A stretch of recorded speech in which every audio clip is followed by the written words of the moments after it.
2월 4일 장윤선의 취재편의점 시작하겠습니다. 더불어민주당 어제 당헌 개정안 통과가 돼서요. 찬성률 61%로 1인 1표제가 통과가 됐습니다. 그 밖에 조국혁신당과의 합당 논의는 지금 계속 좀 확산이 되고 있는데요. 관련해서 전직 원내대표를 지내신 분입니다. 더불어민주당 박홍근 의원님 모시고 자세한 정치 현안 여쭤보도록 하겠습니다. 어서 오십시오. 네, 수고 많으십니다. 네, 의원님. 현안이 너무 많아가지고요. 하나하나 다 이제 여쭤봐야 될 것 같습니다. 어쨌든 어제 1인 1표 이 부분도 좀 논란이 있었지만 재수 끝에 통과되었다. 많은 언론들이 이제 이렇게 평가를 하고 있습니다. 의원님께서는 어제 개정된 당헌 개정안 어떻게 보십니까? 저는 오래 전부터 전국 대의원과 권리당원의 표의 등가의 차이가 있어서는 안 된다. 그래서 1인 1표로 가는 것은 옳다라고 주장한 사람 중에 하나입니다. 네. 다만 이 1인 1표를 통해서 당원 조건 시대를 여는 것은 맞는데 네. 이것과 함께 이 취약 지역, 즉 전략 지역을 어떻게 향후 우리는 전국 정당을 추진하는 정당으로서 거기에 대한 어떤 보완책을 어떻게 만들 것인지 예. 이게 필요했고, 또 하나는 우리 당헌상 전국 대의원 제도를 둘 수밖에 없습니다. 대의기구가 있어야 되니까요. 네. 그런데 권리당원과 전국 대의원의 권한을 어떻게 좀 나눌 것인지, 네. 표의 등가성은 그대로 1인 1표로 두더라도 네. 이게 이 세 가지가 사실은 동시에 패키지로 마련되어 있다고 생각했어요. 네. 근데 1인 1표제만 좀 급하게 추진하다 보니까 지난번에 중앙위에서 부결되는 사태가 있었잖아요. 그렇습니다. 예. 그리고 보통은 부결되고 나면 좀 수계 과정은 더 거칩니다. 그런데 이제 예. 곧바로 다시 이번 당장 급한 것은 당직 선거 즉 1인 1표가 적용되는 당직 선거가 아니라 이제는 이미 1인 1표가 적용되고 있는 공직 선거란 말이에요. 그러니까 당장 이제 당헌 개정의 필요성이 없는데 급하게 제수를 서두른 거 아니냐라고 하는 당내 의견이 있었어요. 네네네. 어제 결과도 저는 깜짝 놀랐습니다. 저는 당연히 오랜 소신이기 때문에 찬성을 당연히 네. 누르지 않았겠습니까? 예, 예. 그런데 결과 저는 그래서 지난번에는 중앙위원회 홍보도 좀 덜 됐고 그렇기 때문에 또 지도부가 이제는 전략 취약지구에 대해서 좀 보완한 내용을 어제 반영하지 않았습니까? 네. 그래서 좀 더 압도적으로 될 줄 알았더니 6대 4란 말이에요. 61대 그렇죠. 39. 예. 깜짝 놀랐습니다. 그래서 힘이 좀 실리려면 그래도 최소 70%는 됐어야 예, 됐던 거 아니냐. 그러니까 이렇게 공을 지도부가 들였는데도 6대 4 정도의 결과가 나왔다는 것은 네. 여전히 이 1인 1표에 대한 문제의식뿐만 아니라 좀 지도부의 이 시점에 이것을 추진하는 방식에 대해서 여전히 좀 의구심 내지는 불신이 있는 거구나 이렇게 좀 봤죠. 그렇군요.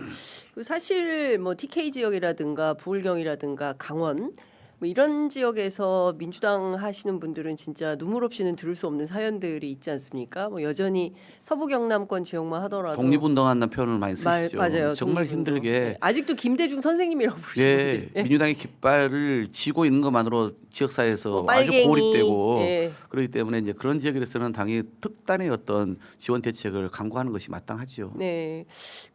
하여간 제가 보기에는 1인 1표 표의 등가성은 좋으나 그밖에 다른 소외된 지역 전국 정당을 늘 노선으로 가져왔기 때문에 그 부분에 대해서는 좀 더 정치한 논의가 필요해 보인다라는 생각이 좀 듭니다. 정청래 대표는 이런 표현을 했습니다. 개파에 줄 서지 않아도 된다. 앞으로 개파에 줄 서서 공천이 어떻게 되지 않을까 눈치 보지 않고 뭐 당원들에게 잘하면 이제 문제가 없을 것이다라는 얘기와 함께 민주당에게 개파가 많습니까? 개파 보스가 있는 거예요? 개파 보스? 글쎄요, 옛날 제가 초선 때는 그 논란이 참 많았습니다. 예전에. 그래서 저도 예. 2012년도 대통령 선거를 지고 우리가 내부 평가를 하면서 탈개파 운동을 제가 그때 주창을 했습니다. 네. 그래서 저는 김은태 전 그 의장님의 이 청년운동의 후배여서 그렇죠. 민평련을 함께했는데 민평련은 개파라기보다는 약간 그런 정파였거든요. 어떤 정치 노선을 가지고 그런데도 불구하고 그런 오해도 제가 사고 싶지 않다 해서 제가 그 선배들께 양해를 구하고 제가 민평련에서 나온 적이 있어요. 탈퇴하셨어요. 그러니까 저는 지금 당내에 다양한 의견 그룹이 있는 게 나쁘지는 않습니다. 다만 사익적으로 자기 어떤 속해 있는 사람들만의 정책 이익을 도모하기 위한 그런 모임은 사실은 우리가 적극적으로 그것은 경계해야 되고 네. 그걸 극복해야 되지 않겠습니까? 예. 현재 민주당은 과거에 비해서는 그렇게 특정한 보수를 중심으로 선거 때 뭉치고 서로 공천을 챙겨주고 정책 이익을 나누는 그런 모임은 저희는 거의 이제는 없어졌다 생각합니다. 그런 점에서 뭐 당대표 말씀이 뭐 당연한 것이고요. 네. 앞으로도 민주당이 국민의힘과는 달리 경쟁력을 가지려면은 철저히 당원들로부터 검증받고 네. 또 이 유권자 주권자로부터 지지받는 사람들이 네. 공직선거에 그게 기초 의원부터 시작해서 대통령에 이르기까지 네. 그렇게 우리는 다르구나 사람을 만들고 키우는 과정부터 다르다 이런 것을 보여줘야 되지 않겠습니까? 네. 어쨌든 뭐 민주당에 뭐 개파 보스가 있다고 하니까 좀 더 저는 옛날에 다 청산된 정치 문화인 줄 네. 알았더니 여전히 민주당 안에 그런 게 있는 모양이구나. 왜냐하면 대표의 입을 통해서 이 내용이 새롭게 제기가 되어서 이런 걸 청산하는 차원에서도 이 1인 1표제가 필요했나라는 생각이 좀 들었습니다. 이해찬 전 총리가 당 대표를 하는 시절에 네. 제가 이제 한 번은 전국 청년위원장을 한 번은 을지키는 민생 실천위원장을 모셔봤잖아요. 예, 그때 예. 우리가 제대로 한 게 소위 시스템 공천입니다. 그렇습니다. 그래서 공직 후보를 선출한 데 있어서 이런 사천, 개인적인 어떤 우중이 반영되는 잘못된 공천을 최소화하기 위해서 국민의힘이 따라오지 못하는 시스템을 만들어 놓은 거거든요. 네. 국민의힘이 우리를 지금 계속 따라 배우고 있지 않습니까? 그렇습니다. 예. 그렇기 때문에 과거와 같은 어떤 계파의 입김이 작용하는 후진적 그런 문화 네. 우리 민주당은 많이 저는 개선되었다 거의 지금 존재하지 않는다 보죠.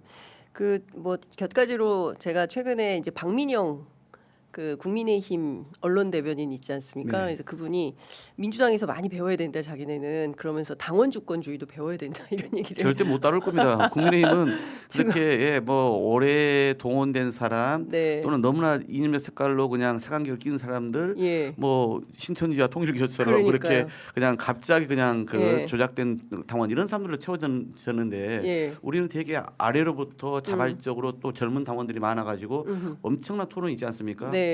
뭐 지금의 이런 합당 논의에 대해서도 저는 건강한 당문화다라고 일단 봐요. 민주당의 건강한 정당 문화다.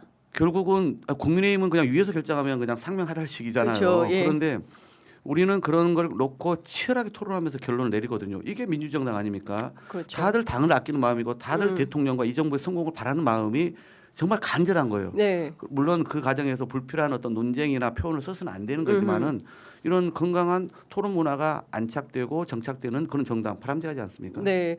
그 얘기를 바로 해보도록 하죠. 지금 합당 때문에 뭐 너무나 느닷없는 그 갑작스러운 대표의 제안에 다들 좀 이걸 뭐 어떻게 하자는 건지 너무 그 빌드업이 없었다 이런 비판 절차와 과정이 잘못되었다. 그래서 이 논의는 즉각 중단되어야 한다. 의원님도 좀 같은 입장을 페이스북에 올리셨는데요. 어떻게 보십니까? 오늘 그래도 정청래 대표는 전당원 투표 일정을 잡겠다라는 입장이 나온 것 같아요. 이 과정을 저는 그동안 이제 원내대표다 보니까 사실은 공개 발언을 네. 좀 많이 자제하셨어요. 예, 자제해 왔어요. 예. 그래서 이게 뭐 좀 존재감이 좀 약해졌다 하지만 저는 그게 이제 당을 우선시하는 생각이라서 나왔던 것인데 너무 중대한 사인 만큼 제가 이제 목소리를 안 낼 수가 없었어요. 네. 그래서 이제 돌아보면 이런 거죠. 대통령의 평소 지론 맞습니다. 네. 또 지방선거 전에 할 수 있다면 좋겠다는 생각도 아마 맞을 거예요. 그것을 정청래 대표가 직접 얘기를 했거나 아니면 읽고 나서 네. 그 이후에 조국 대표를 만나왔겠죠. 예. 저라면 이렇게 했을 겁니다. 예. 이제 당의 최고 책임자이기 때문에 평소에 자기 생각이 어떠했든지 간에 최종적으로 그런 결심이 있었으면 원내대표나 최고들하고 미리 상의를 했을 거예요. 그래서 미리. 내가 조국 대표랑 한번 만나볼 생각인데 예. 어떻습니까? 하면서 그 내부에 먼저 조율 과정 거쳤을 거예요. 근데 그건 좀 상식적이고 예, 일반적이고. 그래서 조국 대표의 생각이 좀 확인되면 그럼 그때 그걸 보고하고 공유한 다음에 이제는 좀 당내에 의총이나 이런 데다가 미리 좀 예. 언지는 해놓고 나서 내가 예. 공개 제안하겠다 예. 이렇게 밟아 나가면 훨씬 좋았을 텐데 알다시피 그때 트리플 호재가 있었잖아요. 네. 근데 이걸 그냥 한 순간에 찬물을 끼얹은 상황이었고 예. 그다음에 거기다가 일방적으로 또 전격적으로 그냥 최고들과 상의 없이 발표를 했고 네. 대통령까지 거론하면서 이게 매우 안 좋은 상황으로 출발했단 말이에요. 네, 네. 첫 단추가 잘못 깨지다 보니까 더 악화된 건데 이건 유시민 전 장관의 말씀처럼 물론 절차의 문제일 수 있고 태도의 문제일 수 있는데 저는 이것도 매우 중요한 부분이었다. 네. 그래서 원래 저는 정청래 대표가 이 문제에 대해서는 예. 최종적으로 이걸 추진하고 공적으로 제안한 사람으로서 공식적으로 공개적으로 사과를 좀 하고 나서 원점에서 할지 말지 네. 한다면 지방선거 전이 좋을지 이유가 좋을지를 좀 논의하는 게 어떨까 이렇게 좀 저는 그동안 얘기를 해왔어요. 네네네. 근데 원점 재검토. 네. 예. 그런데 지난 주말 거치면서 여러 여론의 향배 또는 우리 의원들의 생각 그리고 저도 여러 가지 고심을 좀 해봤는데 이 상황이 과연 더 장기화되는 것이 대통령에게 도움이 될까, 지방선거에 도움이 될까, 당에 도움이 될까 네. 생각했는데 제가 보기에는 하등 도움이 되지 않겠다. 그러니 합당을 할 수도 있고 안 할 수도 있어요. 네. 그러나 일단은 빨리 이 상황을 수습해야 되겠다. 국민의힘이 저 죽을 쓰고 있는데 네. 자중질환에 심각하게 빠져가지고 이제는 헤어나지도 못할 상황까지 와 있는데 예. 대통령은 민생경제 성과를 빨리 예. 입법 지원을 통해서 해보고 싶어하고 예. 지방선거 압승을 통해서 국정 동력을 갖고 싶어하지 않습니까? 예. 그러니 이럴 때 당내에서의 갈등이 지속되고 장기화될수록 네. 사실은 이런 어려움을 스스로 만드는 자초하는 꼴이 되지 않습니까? 예. 그래서 제가 그런 제안을 한 것이죠. 물론 절차적 민주주의는 당 대표, 최고위원회, 당무위원회, 중앙위원회, 전당투표 이렇게 네. 절차를 밟는 게 예. 맞습니다. 그걸 누가 모릅니까? 그런데 지금 상황은 그런 절차적 형식적인 어떤 그 과정을 밟는 게 중요한 게 아니라 실제 당내 마음을 하나로 어떻게 하면 모을 거냐. 네. 그 모아진 힘으로 중요한 정책 결정을 하고 예. 지방선거를 돌파할 거냐의 문제이란 말이죠. 그걸 우리는 보통은 그것을 수기 민주주의라도 얘기를 하고 네. 또는 뭐 대의 민주주의의 필요성을 제기하기도 하지 않습니까? 네네. 저는 당 대표나 최고위원들이 더 이것을 장기적으로 끌어가는 것이 진짜 대통령에 도움이 될까, 지방선거에 도움이 될까, 당의 단합과 화합에 도움이 될까, 진짜 여쭤보고 싶어요. 그러니까 오히려 저쪽이 지금 그런 진흙탕 싸움을 하면서 정치적 호기를 만났는데 네. 이럴 때 오히려 우리가 더 단단히 뭉쳐서 대통령을 뒷받침하고 있는 그런 유능하고 안정된 여당이라는 모습 네. 이걸 보여주는 게 더 급선무 아닌가 하는 생각을 갖는 거죠. 그렇죠. 사실은 민주주의는 결론도 중요하지만 그 논의를 모아가는 과정, 절차 이게 굉장히 중요한데 그 점에 있어서는 사실 민주당의 구성원들 특히 이제 지도부 내부에서 묵살당했다. 이건 민주주의가 아니다라는 판단을 매우 심각하게 하고 있기 때문에 그러니까 그건 장기화되면 저는 되게 이제 뭐 대표가 뭐 사과하고 네. 뭐 언제 논의하면 될 일이라 생각하는데 우리 안에 세 가지 흐름이 있단 말이에요. 네. 첫 번째는 조국혁신단하고 합당 자체를 반대하는 흐름이 있고요. 네. 두 번째는 합당을 하더라도 지방선거 전에 하는 게 낫냐 하는 게 좋다는 의견이 있고 세 예. 번째는 지방선거 이후에 하는 게 좋다는 의견이 있는 거예요. 예. 물론 크게는 뭐 합당 찬성과 반대이고 예. 그다음에 그 안에 시기의 문제인데 아까 말씀드린 그 절차의 문제에 대해서는 뭐 그걸 너무 우리가 이제 더 뭐 강조할 문제는 아니다. 네. 당연히 충분한 소통, 민주적 절차 중요한 거죠. 그러니까 네. 그건 더 반성할 거 반성하고 좀 뭐 치유할 건 치유하면 되는 건데 예. 이 문제는 원칙의 문제이기도 하고 그다음에 전략의 문제이기도 합니다. 네. 원칙의 문제는 이런 거예요. 조국혁신당이 어떻게 태동한 겁니까? 재작년 우리 이재명 당대표께서 광주를 방문해서 예. 준연동형 비례대표제를 유지하겠다라고 맞아요. 결단을 합니다. 당내 예. 반발이 있음에도 불구하고. 예. 그리고 나서 이재명 당시 대표께서 저한테 예. 비례대표와 관련된 나머지 야당 심사의 협상을 총괄을 맡겼거든요. 네. 그리고 비례 유성정당 만드는 것도 제게 다 준비를 맡겨서 제가 그 과정 잘 알고 있습니다. 네. 그래서 조국혁신당이 그 결과로 12석을 이제 만든 거 아닙니까? 네. 그러면 대한민국은 저는 기본적으로 양당 중심으로 지금 돌아가고 있긴 하지만 또 다당제를 추구해야 한다는 얘기가 있지 않습니까? 예. 그리고 준연동형 제도의 취지에 의해서 그렇게 만들어진 정당이에요. 네. 그러니까 국회가 국민의 다양한 목소리를 닮아야 한다라고 우리가 많이 얘기를 해왔는데 네. 그러면 제도의 도입으로 인해서 만들어진 정당이에요. 다양한 다당적인 어떤 성격으로. 그런데 네. 이걸 정치적 필요에 의해서 인위적으로 이것을 하나로 뭉치는 것은 제도 도입의 취지에 반하는 것이죠. 예. 그래서 그걸 주장하는 분들, 예를 들어 이번에 이해찬 전 총리 추도사로 백낙청 네. 교수께서 한 얘기가 이 연장성이란 말이죠. 변혁적 예, 중도주의. 그러니까 예.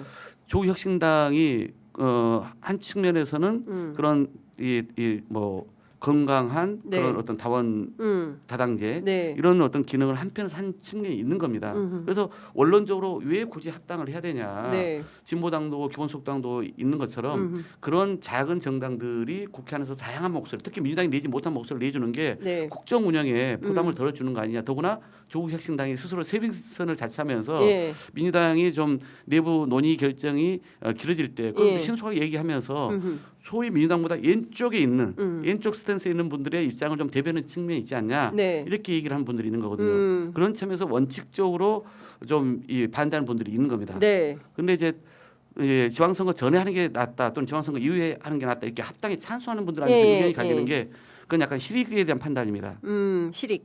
가령 지방선거 이후에 하자는 분들은 지금 상황에서 대통령이 민주당을 중도 보수당이라고 얘기를 했는데 합당을 했을 때 수도권과 영남권의 어떤 표 확장에 도움이 되기는커녕 네. 오히려 우리 내부의 입지를 축소시킬 것이다.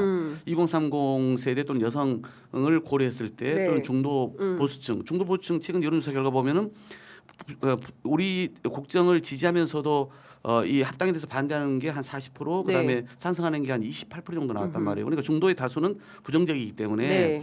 그래서 그런 이제 논리를 갖고 계신 분들이 있는 거예요. 그런데 그렇기 때문에 지방선거 이후에 하더라도 네. 그때 좀 결과를 놓고 충분한 수기를 거쳐서 하자 이런 의견이 있는 거고 네. 지방선거 이전에 하자고 하는 분들은 예. 지방선거 끝나고 나면은 비용이 더 들 거다. 아. 왜냐하면 이제 그 다음이 총선이잖아요. 그쵸. 그러니까 더 요구하는 게 많아질 네. 거고 그러면 더 그것 때문에 협상이 지리멸렬하면서 더 부담이 되지 않겠냐. 그래서 오히려 지방선거 전에 합당하는 것이 네. 비용을 적게 치르는 거다. 또 이렇게 얘기하는 분들이 있어요. 네, 네. 근데 저는 하여튼 제가 우선 논의를 중단하자는 것은 이 지방선거를 앞두고 국정에 더 큰 동력을 만들어야 되는 시점에 우리 안에 자중질환을 만들지 말자. 네. 우리 안에 어떤 갈등을 더 격화시키거나 더 이걸 키우지 말자. 이런 이제 입장이기 때문에 저는 일단 논의를 중단하자. 네. 그리고 판단은 지방선거 이후에 다시 하자. 이런 입장을 갖고 있는 겁니다. 그 말씀 주신 내용 가운데 그 의원님께서는 네. 이런 건 어떻게 보세요? 이를테면 뭐 합치면 뭐 통합하면 더 크게 이기고 분열하면 진다. 그래서 원래 뿌리가 같기 때문에 합치는 게 옳다. 어제 이제 저희 프로그램에 출연한 김영진 의원은 이제 그런 주장을 했거든요. 뭐 물론 조국 혁신당에 몸담고 있는 분들이 멀지 않은 과거에 우리랑 함께했던 분들이 대부분이고. 그렇죠. 사실은 문재인 정부 뭐 민정수석실 라인들의 인사들이 많이 있고 네. 대부분 법조 쪽이거나 네. 이제 전문직 네, 우리 당 아닙니까? 출신들도 좀 꽤 계시고요. 많이 네. 나와 계시고. 네. 그리고 또 그 노선도 큰 차이가 없죠. 네. 저는 언젠가 같은 배에 올라탈 수 있다 생각합니다. 근데 더- 그 언젠가가 언제냐. 예. 네. 근데 이제 저는 아까 말씀드린 것처럼 원칙적으로는 다당제를 지향하는 게 맞다. 맞다. 왜냐하면 제가 우리 그 지지자들의 일부 반대도 있음에도 불구하고 대통령이 조국 혁신당하고 후보 시절에 해온 얘기가 있거든요. 교육단체 완화하는 거. 제가 네. 오랜 소신이었거든요. 예. 300명의 5%인 15석으로 예. 그 기준을 완화해 주자. 그래서 제가 그 왜 법안을 여태가 안 냈거든요. 되는 거예요? 근데. 법안을 냈거든요. 예. 근데 이제 저는 이제 그런 것처럼 그런 제도의 개선을 통해서 좀 더 다양한 목소리가 국회에 반영될 수 있게끔 하는 게 옳다라고 저는 보는 거예요. 네. 근데 이제 말씀처럼 김영진 의원이 그 얘기하는 것은 되게 원론적인 거죠. 당연히 힘을 합하면 네. 낫죠. 그런데 지금 같이 올라탔을 때 그 배가 더 커질 수 있냐? 그 배가 더 단단해질 수 있냐? 네. 그래서 당장의 목적지라고 할 수 있는 지방선거에 우리가 더 제대로 순항해서 더 많은 것을 얻을 수 있냐에 네. 대해서는 저는 불투명하다 생각합니다. 그런 실익적 측면에서도 아까 전략적 원론적 판단. 측면도 있고 예. 그러나 이번 이 전국 운영에서의 부담을 줄이고 예. 지방선거에서 더 승리하겠는데 과연 그게 도움이 되냐에 대한 입장 차이는 있을 수 있지 않습니까? 네네네네. 그런 이제 차이는 있다고 봅니다. 그 이건 어떻게 보십니까? 뭐 이제 배가 더 커지냐 그렇지 않으냐 이 부분에 대해서는 막 갑론을박이 있을 수 있는데 그 격전지 있잖아요. 이를테면 부울경 그죠? 그다음에 이제 서울 같은 경우에도 딱히 표밭이 좋다, 민주당에게 유리하다 이렇게 보기는 어렵기 때문에 이 혁신이 오히려 통합이 오히려 그 선거 승리에 방해가 될 요인이 더 크다 이렇게 보시는 겁니까? 그건 제가 이미 아까 말씀을 좀 드린 바가 있는데요. 대통령이 이렇게 국정을 잘 이끌어가면서 지지율이 높은 상황에서 역대 어느 때보다 지방선거의 환경은 좋습니다. 그렇기 때문에 서울시장뿐만 아니라 우리로서는 부울경에서도 그래요? 충분히 저희는 이길 수 있는 네. 그런 상황이다라고 보고 있거든요. 예. 근데 늘 그러면은 이제 스윙보터라고 하는 중도층이 예. 다수가 우리에게 힘을 실어주면 이기는 선거가 되지 않겠습니까? 근데 이 합당에 대한 지금의 여론사의 결과에서 확인되다시피 네. 또 아까 제가 말씀드린 것처럼 2030 세대나 또 여성층에서 보여지는 어떤 그런 이 합당에 대한 부정적 의견을 고려했을 때 네. 그래서 지방선거가 뭐 합당해도 우리는 무조건 이겨 이러면 그냥 뭐 지방선거 이후에 합당하는 것보다 비용이 적으니까 고려할 수는 있겠죠. 실 차원에서만 본다면. 그러나 그렇지 않다. 그게 확신이 없다고 한다면 저는 그 부분 심각하게 한번 재고를 해봐야 된다라고 보는 것이죠. 정청래 대표 모르지 않을 텐데 지금 이거 왜 추진한다고 보십니까? 글쎄 이제 아까 말씀드린 것처럼 지방선거 이후에 하면 더 비용이 들어갈 수 있다. 총선 앞두고 나서 또 요구 사항이 커지고 네. 내부의 조정 여지가 줄어들기 때문에 이런 네. 판단을 할 수도 있겠죠. 뭐 아니면은 저는 꼭 뭐 개인의 어떤 이 차기 뭐 당권 재도전을 위한 발판 마련이다 이렇게 해서 저는 생각하지는 않습니다. 네. 그리고 뭐 우리 그 지도부의 일각이 마치 조국혁신당에 대해서 너무 그걸 이념적으로 공격하는 것 그것도 마땅한 태도가 아니에요. 또 무슨 DNA를 이렇게 계속 또 언급하는 것도 그것은 바람직하지 않죠. 색깔 공격, 색깔론, 뭐 그렇습니다. 사회주의 뭐 민주당답지 않은 거예요. 네. 아니 까놓고 얘기를 하면은 예. 과거에 우리가 산무 일반 기억나요? 네. 예, 뭐 무상급식, 무상 그렇습니다. 뭐 보육, 무상 그 의료에다가 반값 등록금. 예. 이게 사실 진보 정당들이 애초 주장했던 것을 우리 민당이 수용해가지고 많이 관찰하지 않았습니까? 네. 그러니까 진보 정당이 펼쳐온 것을 우리 당 안에서 또는 우리 당 그 일각에서 그렇게 또 주장을 해왔어요. 네. 그러니까 저는 토지 공개념 문제에서도 우리 당 일각에서 그동안 주장한 분들이 있는데 그걸 마치 조국혁신당이 얘기했다고 해가지고 네. 이건 우리하고는 너무나 뭐 이 노선의 차이가 크기 때문에 함께할 수 없다. 이것은 네. 너무 좀 이렇게 제가 보기에는 좀 이 상황에 대해서 좀 잘못된 접근을 하고 있는 것이다라고 보여지고 지도부도 마찬가지입니다. 지도부는 수습해야 되는 사람들입니다. 가장 고도의 정무적 판단을 해서 네. 당의 가장 그 발전과 또는 당의 강화에 기여해야 될 사람들이잖아요. 그런데 네.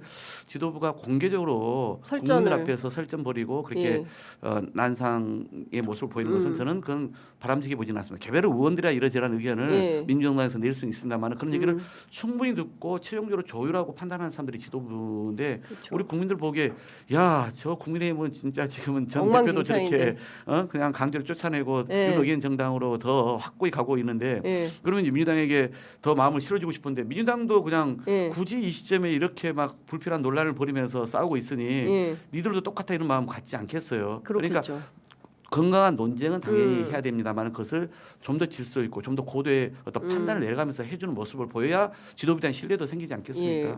그 이현주 최고가 레임덕 얘기했어요. 이러다가 정권에 레임덕이 올 수도 있다. 어떻게 보세요? 저는 예. 너무 좀 이렇게 앞선 얘기인 것 같아요. 아. 지금 대통령이 진짜 밤잠을 설쳐가면서 우리 국민들의 민감한 부동산 문제까지 하나하나 꺼내면서 그렇습니다. 그걸 풀기 위해서 이렇게 각고의 노력을 펼쳤는데 대통령의 레임덕 물론 대통령을 아껴서 그런 말씀을 하실 수는 있는지 몰라도 너무 그런 주장은 섣불리 해서는 안 되는 일입니다. 예. 본인이 얘기한다고 해서 레임덕이 뭡니까? 그러니까 이 상황은 그냥 레임덕으로 표현하지 마시고 정부가 더 순항하고 정부가 성과를 내기 위해서 우리가 어떻게 힘을 모아서 또 확실히 뒷받침할 거냐 여기에 혹시 지장을 줄 수 있다 이런 정도 표현을 하셔야 되지 않을까요? 알겠습니다. 이거 좀 여쭤보도록 하겠습니다. 우원식 국회의장이 네. 이제 10시부터 신년 기자회견을 열게 되는데요. 네. 어제부터 나온 얘기는 개헌과 관련해서 국민투표법 개정을 설 전에 통과시켜야 된다라는 입장을 갖고 계신 것 같습니다. 관련해서 어떤 생각이십니까?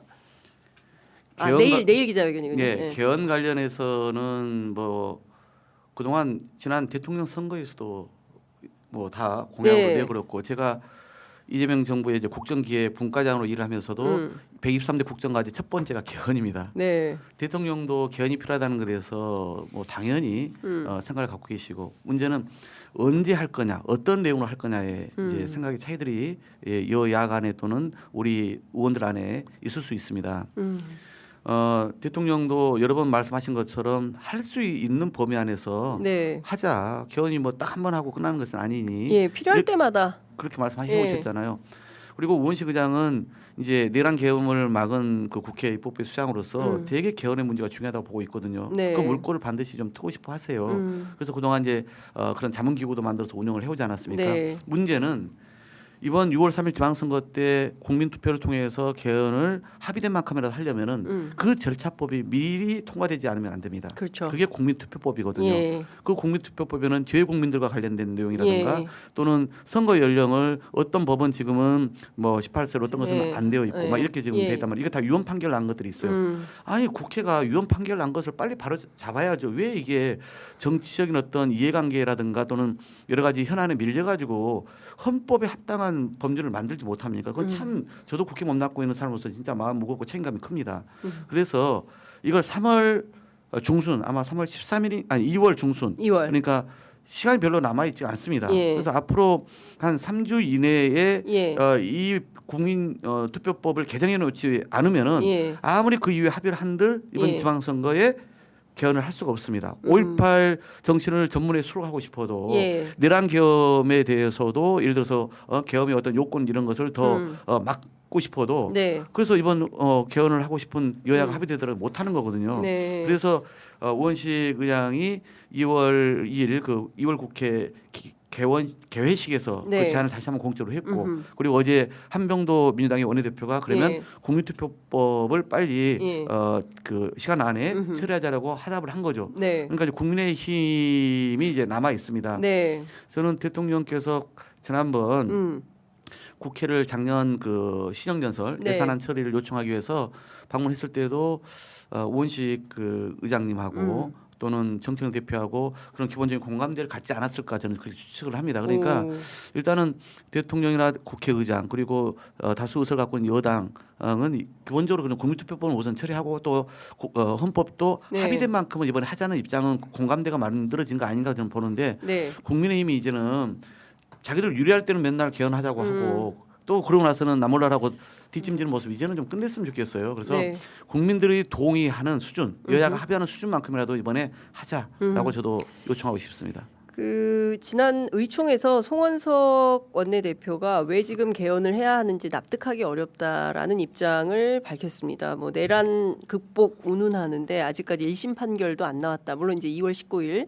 내란 속의 윤석열에 대한 선고가 있을 예정이긴 한데 맞득치 않아 하는 눈치입니다. 그러게요. 게다가 또 그 지금 민주당에서 추진하려고 하는 법원조직법 등 개혁 입법에 대해서 이렇다면 다시 또 필리버스터로 하겠다라는 건데요. 이러면 쉽지 않을까요? 아니 어떻게 국민의힘은 보십니까? 청개구리 집단 아닙니까? 늘 거꾸로 가려고 그러죠. 예. 그러니까 결국 대통령이나 국정에 도움이 된다면 무조건 네. 그 반대하고 발목 잡아서 좀 이슈를 키워보자 이런 생각을 가질 거예요. 본인들이 말로는 5.18 정신 수락하는 거 반대하지 않아요 하면서 네. 5.18은 결국은 자기의 위에 할아버지 뻘 되는 소위 전두환 또는 노태우 이런 사람들과 다 연결되어 있는 일 아닙니까? 네, 뭐 그러니까 지금- 헌법에다 그거 담는 거 흔쾌하지 않은 거예요. 그리고 예를 들어서 이런 계엄 요건을 더 강화하는 것들 예. 자기가 만들고 자기들이 떠받쳤던 윤석열과 연관된 사안 때문에 개헌하자는 건데 맞닥지 않은 거죠. 그러니까 네. 결국 속내는 그러면서 겉으로는 우리도 반대하지는 않아요 이러고 있는 거예요. 그러니까 예. 이 개헌의 내용을 떠나서 이미 유언 판결 헌법재판소에서 헌법에 위반됐다고 한 사항을 왜 그건 안 바꿉니까? 국민투표법을 거기에 대해서 반대할 이유가 하나도 없거든요. 그러면 절차법은 우선 바꿔놓고 나서 네. 그러고 나서 개헌 합의를 그 사이에 하면 되는 거거든요. 근데 그걸 정작 개헌 합의 내용을 떠나서 유언 판결된 내용을 고치자고 하는 것도 지금 소극적인 것은 생각이 없어 보이긴 해요. 그러나 명분은 없습니다. 국민한테 그걸 뭐로 설명을 할 거예요? 그러니까 저는 그런 점에서 예. 오히려 이럴 때는 국민의힘의 중진을 포함해서 합리적인 정치인들 또는 보수 진영 안에서도 네. 언론인이건 또는 이런 학자들이건 양심적인 분들이 이럴 때 국민의힘에다 얘기를 해야 됩니다.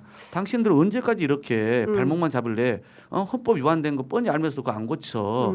이러니까 당신들이 이 모양 이 꼴이야. 이제는 좀 개과천선해라. 네. 그래서 절차법이라도 우선 통과시키고 나서 예. 그러면 개헌의 합의를 어디까지 할 것인지를 그 이후에 좀 논의를 해보자. 이렇게 접근해야 되지 않겠습니까? 근데 뭐 잘 상식적으로 뭘 통한 지가 오래된 정당이기 때문에 아니 시간이 벌써 다 돼가지고 마무리를 해야 될 것 그런가요? 같은데요. 네네. 벌써 30분입니다. 네. 그래도 이건 좀 여쭤보려고 해요. 최근에 이재명 대통령 국무회의가 제일 재밌다 뭐 이런 평가를 국민들로부터 받고 있지 않습니까? 조회수도 제일 높아요. 어제 뭐 연명 치료와 관련해서 이거 계속 하는 게 좋을까? 중단하면 어떤 인센티브라도 주는 게 좋지 않을까? 그러니까 국민들의 삶 전반을 다 살피고 있다. 단순히 이제 코스피 5천뿐만 아니라 태어나서 일하고 노동하는 환경에 대해서 죽어서 돌아오는 일은 절대로 없어야 된다 등등 뭐 연명 치료에 대해서까지 얘기를 하는데 이런 얘기가 어디까지 갈 거라고 보십니까? 저는 대통령이 이제 행정의 이 달인으로서 정말 또 섬세하고 꼼꼼하게 네. 일을 많이 추진해서 성과를 내본 사람으로서 예. 앞으로 저는 언급할 것들이 많다 생각해요. 그러니까 우리가 지난 이제 대통령 제가 후보 비서실장 할 때 그때도 예를 들어서 이제 소소하지만 소확행. 소확행이라고 예. 확실한 그런 행복을 예. 주는 그런 그 공약을 많이 발표했잖아요. 그랬죠. 그래서 탈모. 대통령 되고 나서도 이번에 또 그 탈모 예, 이야기 하지 얘기했어요. 않습니까? 예. 근데 국민의힘이나 이런 데서 뭐 건보 재정 예. 이거 탓만 하는 거잖아요. 예. 그리고 그 이후에 설탕세 얘기도 했잖아요. 예. 설탕 부담금. 예, 그렇죠. 설탕 부담금 예. 이런 얘기도 좀 했잖아요. 국민 건강 예, 생각해서 또 그렇죠. 그런 거잖아요. 이번에 연명치료와 관련해서 마찬가지입니다. 우리 사회에 되게 뜨거운 주제인데 이걸 결정하지 못하고 미뤄온 네. 법을 핑계로 이렇게 해온 것들이 많은 거예요. 네. 대통령이 그런 거에 대해서 과감하게. 그냥 과감하게 예. 문제 제기를 하지 않습니까? 다음은 뭐라고 보십니까? 다음에 대통령 꺼낼 의제는? 저는 예를 들어서 제가 최근에 페이스북에다가 글을 올렸는데요. 네. 청소년 SNS 제한법 이게 호주가 이미 법률을 최초로 통과시켰고 영국, 프랑스 그다음에 여러 가지 지금 나라에서도 이미 이제 법률로 좀 네. 제한을 하고 있거든요. 휴대폰 사용도 그렇죠. 예, 그러니까 이 뭐 소위 이제 여러 이 SNS 계정 채널이 있지 않습니까? 네네네. 그런 그 사용에 대해서 이제 마치 우리가 옛날 이제 게임도 네, 그런 그죠. 부분이 있었는데 학부모들은 매우 이걸 반기거든요. 네. 저만 해도 그 경험을 많이 거치면서 우리 딸이 하는 걸 봤으니까. 예. 그러니까 물론 청소년들 입장에서는 좀 반대하는 의견이 예. 많겠지만은 이것은 그냥 청소년의 건강 문제뿐만 아니라 전체 향후의 국가의 인재 양성 차원에서 되게 중요한 문제고 네. 부모들의 그 스트레스와 관련된 것도 측면에서 좀 필요한 부분인데 저는 그런 것도 대통령이 나중에 물어볼 수도 있다 생각합니다. 우리 사회의 뜨거운 감자에 해당하는 것을 대통령께서 도발적으로 던져서 뭐랄까 토론을 촉진시키는. 그렇습니다. 예. 연명치료 이거 그동안 논의는 많이 되어 그렇죠. 왔습니다만은 사람은 누구나 자기가 살던 곳에서 예. 조롱하게 죽을 권리를 가져야 됩니다. 그런데 지금 이제 본인이 의식이 없는 조건에서 그냥 말 그대로 이 산소호흡기 인공 그런 기기에 의해서 연명을 해 나가는 것인데 그게 과연 존엄한 것인지 대해서 이제 물어보는 거거든요. 네. 단순히 비용의 문제, 그걸로 인해서의 어떤 병원비가 많이 들어간다, 보험료가 많이 들어간다 이런 문제만 아니라 생각합니다. 네. 어떤 게 과연 존엄하게 죽을 권리인지에 대해서 예. 원칙적인 원론적인 예. 그런 문제 제기를 저는 하고 있는 것이다라고 보여지거든요. 오늘 의원님께 부동산도 좀 여쭤봐야 되는데 그것도 제가 진짜 하고 싶은 얘기도 많고 많은데. 제가 또 시장 후보로서 준비한 것도 그러니까 많은데 나중에 또 아무래도 불러주세요. 예, 다시 한번 나오셔야 될 것 같고요. 정원호 구청장 그 출판기념회 다녀오셨더라고요. 예, 아니요. 그저께 출판기념회도 갔고 예. 정원호 구청장이 이제 제 출판기념회 때 오셨거든요. 아. 그리고 이제 어제도 또 그저께 구청장 나오려고 한 사람 출판기념회 갔더니 또 거기 오셔가지고 예, 또 만났어요. 그리고 나서 또 저녁에 저한테 전화 왔더라고요. 예. 저하고는 아주 가까운 예. 그 형이 되시니까 예. 그래서 뭐 되게 뭐 편하고 예. 친한 사이고 서로 자기 강점들을 그렇군요. 또 상대방이 어떤 그런 예. 그 강점을 잘 압니다. 그러니까 예. 서로 이제 칭찬하는 그런 서로 이제 하는 거고요. 저도 결국 이제 경쟁과 검증의 무대에 이제 오르지 않습니까? 네. 그러니까 이제는 저도 이제 지역위원장을 사퇴를 했고 이제 등록 절차를 밟고 있거든요. 네. 이제 결국은 당이 이제 결국은 누가 더 시민의 눈높이에 맞는 그런 품격, 안정감, 유능함을 네. 갖췄냐. 그다음에 누가 더 이 본선에 리스크가 없이 도덕적으로 이 그런 하자가 없으면서도 중도까지 확장성을 갖느냐. 네. 이런 것들을 이제는 검증을 받는 시기에 돌입을 하는 거 아니겠어요? 네. 저는 우리 당원들과 시민들께서 평가하고 싶어해서 이제 그 시간을 기다리고 있다 생각하고 잘 준비를 하겠습니다. 알겠습니다. 아유, 오늘 5분이나 늦어져서 여기서 네. 마무리해야 될 것 네. 같습니다. 부동산 이슈는 조만간 또 모셔서 그러시죠. 말씀 듣도록 하겠습니다. 고맙습니다. 네, 고맙습니다.